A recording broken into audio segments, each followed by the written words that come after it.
सर्वांना नमस्कार. नयना आता नोकरीसाठी वणवण फिरत होती आणि आता एखाद्या मल्टीनॅशनल कंपनीमध्ये वगैरे नोकरी मिळणं तर कठीण वाटत होतं, कारण तिथं एक्सपिरियन्स विचारतात. आणि आता तिला एका मॉलमध्ये वॅकन्सी असा बोर्ड दिसला आणि तिनं विचार केला की मी इथे जाऊ का नोकरीसाठी विचारायला.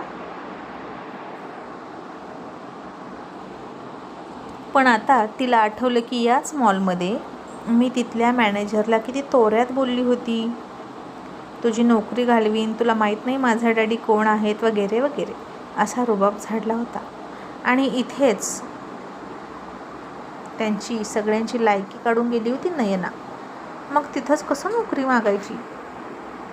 तिच्या फ्रेंड्सचा ती यायची तिच्या फ्रेंडसोबत आणि जिथे तिथं रुबाब करून जायची सगळ्यांवर. आणि आता अशीच तिची कामं होती. आणि आता त्या मॅनेजरला बघितलं आणि नोकरी विचारायला नकोच, नाहीतर आपलाच अपमान होईल, म्हणून ती निघून गेली. इतक्यात तिच्या मैत्रिणीचा फोन आला आणि त्या म्हणाले की नयना, अगं तू कुठे आहेस, तू का नाही आली पार्टीसाठी? आज आपली किटी पार्टी आहे, तू विसरलीस का?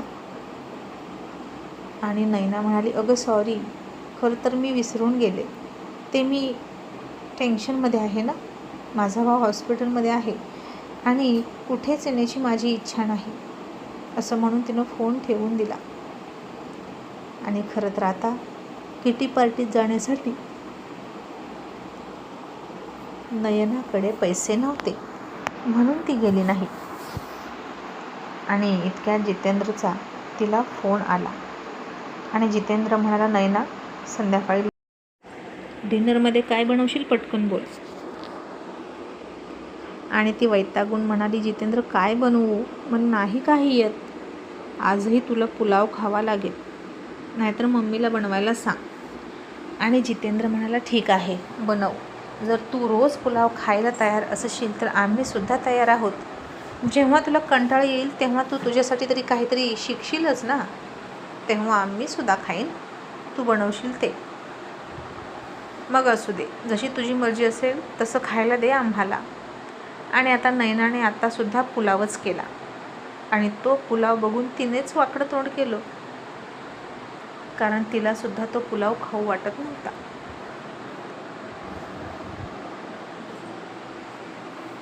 मग तिनं मोबाईल उचलला आणि म्हणाली, आता मी माझ्यासाठी काहीतरी ऑर्डर करते. पण बँक बॅलन्स बघितला तर पुरेसा नव्हता, फक्त आणि फक्त 105 रुपये शिल्लक. आता आधीसारखे डॅडी पैसेसुद्धा टाकत नव्हते बँकमध्ये. आणि नयना निराश होऊन पुन्हा त्याच पुलावकडे खूप प्रेमानं बघायला लागली आणि तो पुलाव खाण्याची मानसिक तयारी करत होती. मग आजही जितेंद्र आला आणि गुपचूप पुलाव खाल्ला सगळ्यांनी. आणि नयना विचार करत होती की मला कुठे नोकरी मिळणार, याला रेंटचे पैसे देणं इतपत पैसे आले पाहिजेत, मी नाही हे करू शकत. तो काय येतोय आणि गुपचूप खातोय, करल ते, पण मलाच करायला सांगतोय. मग जितेंद्र मला, नयना जेव्हा तू पैसे देशील ना तेव्हा तुझं काम बंद होईल, तोपर्यंत तुला करावंच लागेल. आणि संग्रामची मम्मी जितेंद्रला म्हणाली, जितेंद्र बेटा, अरे मी करते ना काहीतरी, रोज पुलाव खाऊन खाऊन तब्येत बिघडेल. जितेंद्र म्हणाला, मम्मी नयना हट्टी आहे, ती मुद्दाम दुसरं काहीच ट्राय करत नाही, कारण ती तू काहीतरी करण्याची वाट बघते आणि मी माझा हट्ट सोडावा याचीही ती वाट बघते. पण लक्षात ठेव मम्मी, शेवटपर्यंत मागं हटायचं नाही, मग शेंडी तुटो किंवा पारंबी तुटो. मग 1-2 दिवस असेच गेले आणि स्वतः नयनाच कंटाळली पुलाव खायला. आणि मग तिनं आज दिवसभर एक रेसिपी बघितली. संग्रामच्या मम्मीला म्हणाली, मम्मी मला रोटी कशी करायची ते शिकवा. आणि आता संग्रामची मम्मी म्हणाली, नयना मी करू का रोटी, हवं तर तू भाजी कर. नयना म्हणाली, चालेल, थँक्यू सो मच. आता तिला तरी काय, करती तर कर. पण जितेंद्रने लगेच ओळखलं खाताना की हे मम्मीनं केलं आहे. आणि हट्टी जितेंद्रने सुद्धा नयनानं केलेली भाजी फक्त खाल्ली चमच्यानं आणि त्याला जोरात ठसका लागला. त्याची मम्मी त्याला पाणी द्यायला गेली तसं जितेंद्रने चिडून ग्लास फेकून दिला आणि त्याच्या मम्मीला फार बोलला आणि म्हणाला, काय करू तुझं मी, किती बिंडोक बाई आहेस तू. तुला किती वेळा सांगितलं की मला माझ्या बायकोला सरळ करू दे, तिला वळण लावू दे. एक चांगली बायको, एक चांगली सून मला तिला बनवायची आहे. इतरांच्या बायका बघ कशा आहेत आणि माझी बायको बघ कशी आहे. मला लाज वाटते हिला माझी बायको म्हणायची. ही व्यवस्थित झाली तर माझा होणारा संसारसुद्धा व्यवस्थित चालेल. आम्हाला अजून मूल व्हायचं आहे, त्यानंतर आमचा संसार सुरू होणार आहे. पण तू आहेस की सारखी मध्ये मध्ये करतेस आणि माझ्या मेहनतीवर पाणी फिरवतेस. दूर राहा म्हटलं तर तुला का कळत नाही ग? तुला खूप हौस आहे का मध्ये मध्ये करायची आणि पुढे पुढे करायची इच्छा आहे का? तर कर. यापुढे मी इथे येणारच नाही. आणि नैना, तुला जर काही जमणार नसेल तर मला तुझ्याकडून घटस्फोट हवा आहे, असं जितेंद्र खूप रागात म्हणाला. तशी संग्रामची मम्मी आणि नैना घाबरलीच. आणि नैना म्हणाली, जितेंद्र, अरे मी काय करू? मम्मी म्हणाल्या मी रोटी करते. मी म्हटलं करा, पण जितेंद्र मी भाजी स्वतः केली. आणि आता जितेंद्रच्या पप्पाला राग आला मम्मीचा आणि त्यानं मम्मीच्या खाडकन कानाखाली दिली आणि म्हणाले, नालायक बाई आहेस तू. तुझ्यामुळे हे सगळं होते, तुझ्या लालचीपणामुळे हे सगळं होते. कोणाला चांगलं बोलावं, कोणाला कितपत पाण्यात बघावं, कोणाचा रिस्पेक्ट करावा, तुला काही कळत नाही. अर्जुन सरांसारख्या वर्ल्ड नंबर 1 माणसासोबत तू टशन खेळतेस याचा अर्थ तुला काडीची अक्कल नाही. कारण त्यांचं मोठं पण समजायला सुद्धा अक्कल लागते. बिंडो कुठली. आता तू बाहेर हो, त्याशिवाय हे घर सुधारणार नाही. तशी संग्रामची मम्मी म्हणाली, अहो मी काय करू आणि मी काय केलं आहे? मला का हकलताय? तिला काहीच येत नाही. किती दिवस झालं तोच तो पुलाव खाऊन पोट बिघडते. मग मी थोडंसं केलं तर काय बिघडलं? आम्ही का खायचं याच्यासोबत असलं? आणि जितेंद्र म्हणाला, ठीक आहे, उद्यापासून मम्मी तुझं आणि पप्पांचं जेवण बनवेल. नयना, तू आपल्या दोघांचं कर. आणि मम्मी पुन्हा माझ्या आणि माझ्या बायकोच्या मध्ये मध्ये करायचं नाही, समजलं? आणि नयना, तुला 8 दिवसाची मुदत देतो. सगळा स्वयंपाक शिकून घे, नाही तर मी तुला घटस्फोट देणार. आणि मला 2 वेळेचं जेवण व्यवस्थित हवं आहे. आणि मला व्यवस्थित जेवण करून देणारी बायको मी घेऊन येणार. तुझ्याकडून माझा काहीच फायदा नाही. तशी नयना घाबरली. आणि आता सगळे झोपल्यानंतर तिने तिच्या मम्मीला फोन केला आणि म्हणाली, मम्मी अगं जितेंद्र बघ ना कसा करतोय.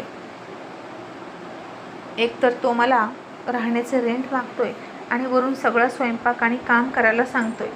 आणि 8 दिवसात स्वयंपाक नाही आला तर घटस्फोट देईन म्हणाला. मम्मी आता काय करू मी? आणि आता मम्मीच्या आधी ते ऐकलं दळवीनं आणि तोच तिला फोनवर म्हणाला, नयना तो तुझा नवरा आहे आणि जे तो म्हणेल तेच तिकडं होईल.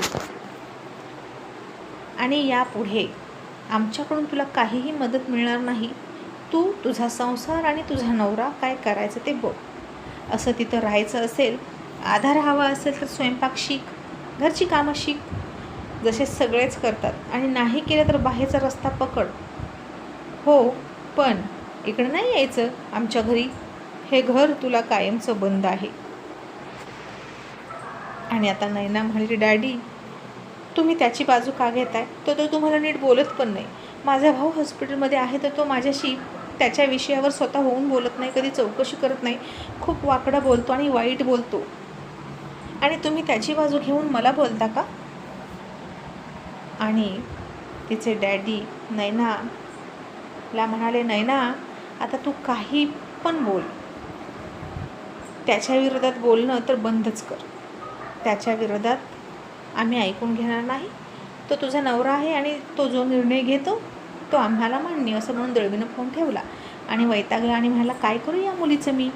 खरंच माझं चुकलं हिला पाठीशी घालून. बेसिक गोष्टी आहेत स्वयंपाकातल्या त्या पण हिला येत नाहीत. असं म्हणून त्यानं नयनाच्या मम्मीकडे बघितलं. आणि नयनाची मम्मी म्हणाली, तू माझ्याकडे काय बघतोस रे?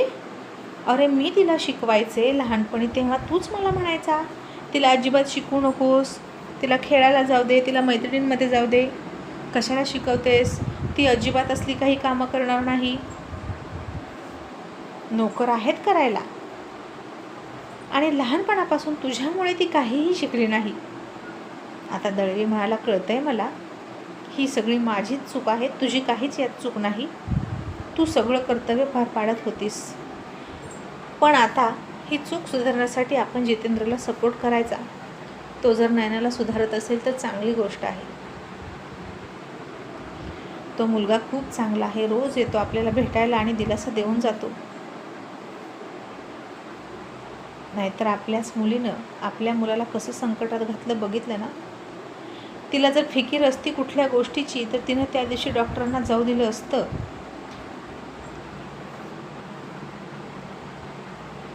आणि आता इकडे मम्मीनं डॅडीनं सुद्धा फटकारलं नयनाला आणि आता नयना झोपेना. सरळ किचनमध्ये गेली आणि कणिक कशी मळायची याची प्रॅक्टिस करायला लागली. वाटीभर पीठ घेतलं आणि त्यात 2 वाट्या पाणी ओतलं आणि दोन्ही हात एकदमच घातले पिठात आणि सगळा राडा राडा करून टाकला आणि दोन्ही हाताकडे तोंड वाकडं करून बघत बसली. आणि आता जितेंद्र हे हळूच बेडरूममधून बघत होता आणि तिची गंमत बघून हसायला लागला. आणि शेवटी तिनं खूप वेळा प्रयत्न केला, मोबाईलमध्ये बघितलं आणि 12 वाजल्यानंतर तिला परफेक्ट कणिक मळायला आली. आणि ती हसली, ती कणिक फ्रीजमध्ये ठेवली आणि झोपायला गेली. आणि झोपलेल्या जितेंद्रकडे बघून म्हणाली, आता सकाळी तुला सरप्राईज मिळेल.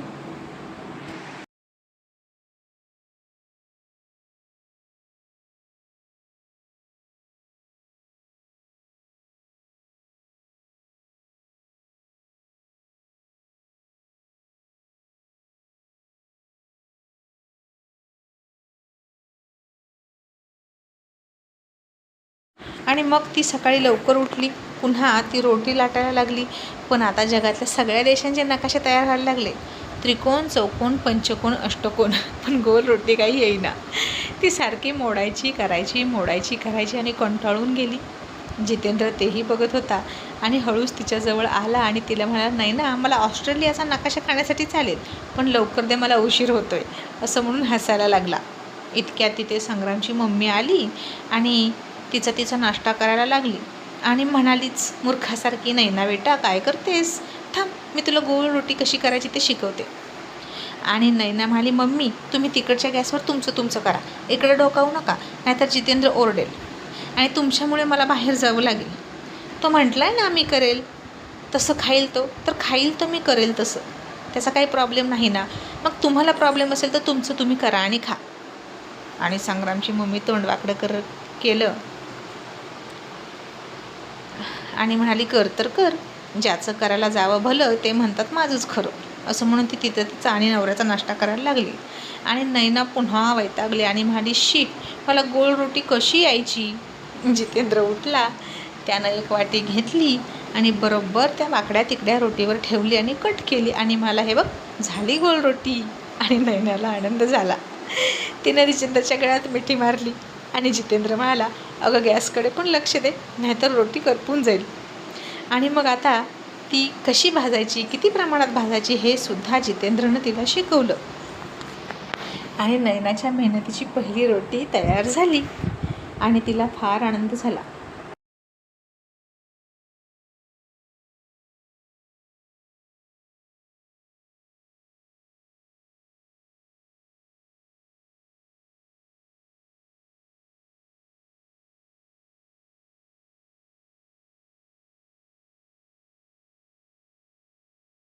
आता जितेंद्र घड्याळात बघून म्हणाला, मला उशीर झाला, मी निघालो.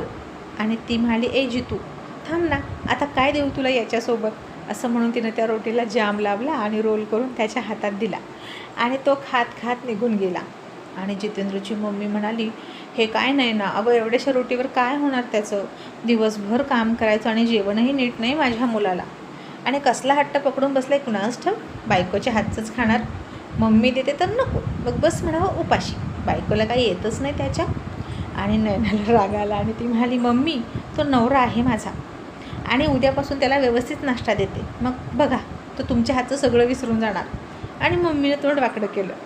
आणि आता इथे जितेंद्रने दोघी सासू सुनांमध्ये सुद्धा भांडण लावलं आणि नैनाची सपोर्ट सिस्टीम काढून घेतली. आणि नैना आता गोल गोल रोट्या करायला शिकत होती. आणि मग एके दिवशी दुपारी इंटरव्ह्यूसाठी सुद्धा गेली आणि एके ठिकाणी तिला बोलवलं आणि म्हणाले, ठीक आहे, तुम्हाला नोकरी मिळाली असं समजा.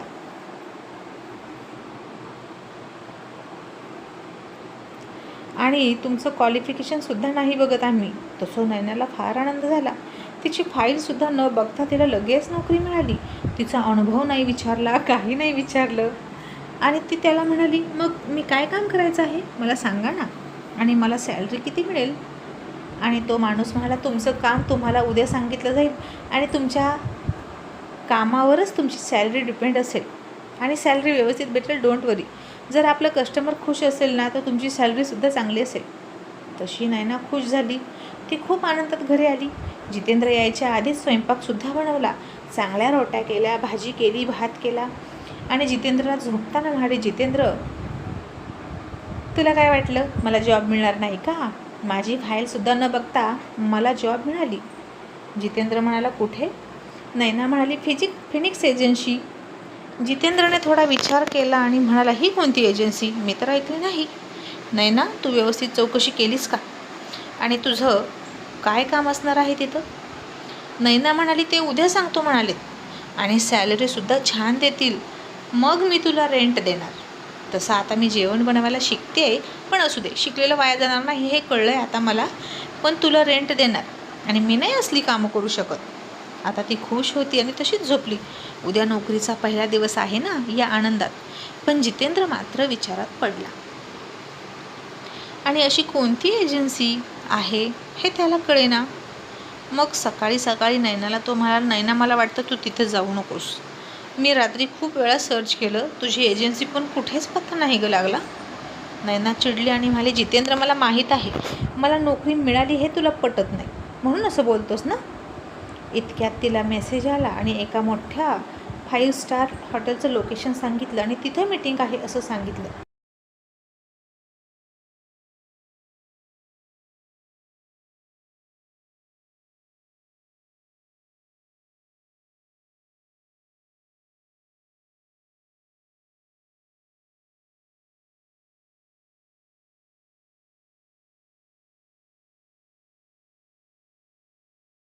आणि आता ते लोकेशन बघून तिला आनंद झाला आणि वाव, इतक्या मोठ्या हॉटेलमध्ये पहिली मीटिंग असं म्हणत ती खुश झाली. जितेंद्र म्हणाला, नयना त्याने तुला हॉटेलमध्ये का बोलवलं याचा जरा विचार कर. काहीच ओळख नसताना लगेच तू इतका का विश्वास टाकते समोरच्यावर? आणि ती म्हणाली, जितेंद्र अरे अशाच मीटिंग चालतात. तुझे Indra sir, Desai sir, Kapoor sir सगळे अशाच मीटिंग करतात. विचार तू त्यांना. आणि उगीच तुला सांगितलं मला माहीत आहे तुला ना जेलस फील होते मला नोकरी मिळाली म्हणून. आता अशा मीटिंग होतात हे खरं हे जितेंद्रलाही माहीत होतं, पण एखाद्या मुलीनं असं जाणं कितपत योग्य आहे असं त्याला वाटलं. आता नयना त्याचं काहीच ऐकलं नाही आणि जितेंद्र गेला ऑफिसला आणि ठरलेल्या वेळेला दुपारी तिला तिथं सांगितलं होतं तिथं ती गेली आणि तिला तिचे बॉस भेटले आणि बॉस म्हणाले, आपली अपोजिट पार्टी आहे ती रूममध्ये थांबलेली आहे, आपण तिथे जाणार आहोत मीटिंगसाठी, तुम्ही पुढे व्हा. आणि नयना तिथं गेली आणि तुमच्या सॅलरीची ॲडव्हान्स अमाऊंट म्हणून काही रक्कम त्यानं नयनाच्या हातात दिली. नयनाला आनंद झाला आणि ती रूमकडे गेली. आणि जसं दरवाज्यात गेली तसं तिला काहीतरी विचित्र जाणवलं. आतून दारूचा वास, सिगारेटचा वास येत होता आणि आतमध्ये 2-3 परक्या देशातली माणसं बसलेली दिसली आणि ती नयनाकडे हपापलेल्या नजरेने पायापासून डोक्यापर्यंत बघत होती. आणि नयना घाबरली आणि ती माणसं हसून म्हणायची, that's real Indian beauty, she is very beautiful. आणि ते तिघांमध्ये पहिल्यांदा नयनाचा उपभोग कोण घेणार यासाठी नंबर लावू लागले आणि इंग्लिशमधून बोलत होते आणि नयना चाटच पडली. ती घाबरून माघारी पळणार इतक्यात तिचा बॉस मागे आला आणि तिला आतमध्ये ढकलत म्हणाला, कुठं चाललीस? हीच तर आपली एजन्सी आहे परदेशातल्या क्लायंटला भारतीय मुली पुरवण्याची आणि आता तू आमच्यासोबत काम करायचं. तू सुंदर आहेस, सेक्सी आहेस, हॉट आहेस, तुला हवा तेवढा पैसा मिळेल. आणि नयना हात जोडून म्हणाली, नको प्लीज, मी हे नाही करू शकत, माझं लग्न झालेलं आहे. आणि आता तो क्लायंट म्हणाला, मग तर अतिउत्तम, याचा अर्थ तू अनुभवी आहेस. आता नयनाने घाबरून त्याला ढकलून दिला आणि पळणार इतक्यात त्यानं तिला पकडली. तिची तिथं पर्स पडली, साडीचा पदर अस्ताव्यस्त झाला आणि ती धरपकड आता काचेच्या लिफ्टमधून त्याच हॉटेलमध्ये मीटिंगसाठी येणारा अतुल अर्जुननं बघितली. पण ती नयना हे त्यांना माहीत नव्हतं. पण काहीतरी चुकीचं घडतं एका मुलीसोबत एवढं मात्र नक्की. आणि अर्जुन चिडला आणि तिच्या फ्लोअरलाच त्यानं लिफ्ट थांबवली. खरं तर त्याला आणखीन वर जायचं होतं, पण तो तिथेच थांबला आणि अर्जुन म्हणाला, अतुल कम ऑन फास्ट. आणि दोघेही आता त्या दिशेनं पळायला लागले. इतक्यात नैनाला त्या लोकांनी आतमध्ये घेतली आणि दरवाजा लावला. आणि तिथं अर्जुन पोहोचला. तो प्रचंड चिडला आणि त्यानं हाताच्या मुठी आवळल्या आणि दरवाजावर बुक्क्या घातल्या. आणि अतुल म्हणाला त्या लोकांना उद्देशून, अरे दरवाजा उघडा, नाही तर तुमचं काही खरं नाही. अर्जुन सरांसमोर मुलीसोबत बदतमीजी. आता तरीही ते दार उघडत नव्हते आणि उलट म्हणाले, कोण आहे रे, पटकन इथून निघायचं. आणि अतुल खांदे उडवून म्हणाला, मग देव तुमचं अर्जुन सरांपासून रक्षण करो, गॉड ब्लेस यू. आणि पलीकडे जाऊन अतुल मांडी घालून निवांत बसला. आणि आता अर्जुन सर करणार त्या विदेशी क्लायंटची धुलाई. Thank you so much.